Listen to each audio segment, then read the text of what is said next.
بسم اللہ الرحمن الرحیم۔ جمعے کے دن کی اہمیت کا اندازہ آپ اس بات سے لگا لیں کہ قرآن مجید میں ایک پوری سورت جمعہ اس دن کے نام سے موجود ہے۔ جمعہ تمام مسلمانوں پر فرض ہے اور جو شخص 3 جمعہ چھوڑ دیتا ہے اللہ پاک اس کے دل پر مہر لگا دیتا ہے اور اس کو منافق لکھ دیا جاتا ہے۔ گویا کہ جمعہ ہر مسلمان پر فرض ہے سوائے بچے، مریض اور خاتون۔ حدیث میں آتا ہے کہ ترجمہ حضرت عبداللہ بن عمر اور حضرت ابو ہریرہ رضی اللہ تعالیٰ عنہ دونوں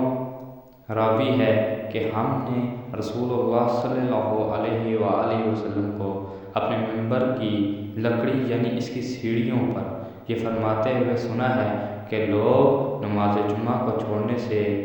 باز رہیں ورنہ اللہ تعالیٰ ان کے دلوں پر مہر لگا دے گا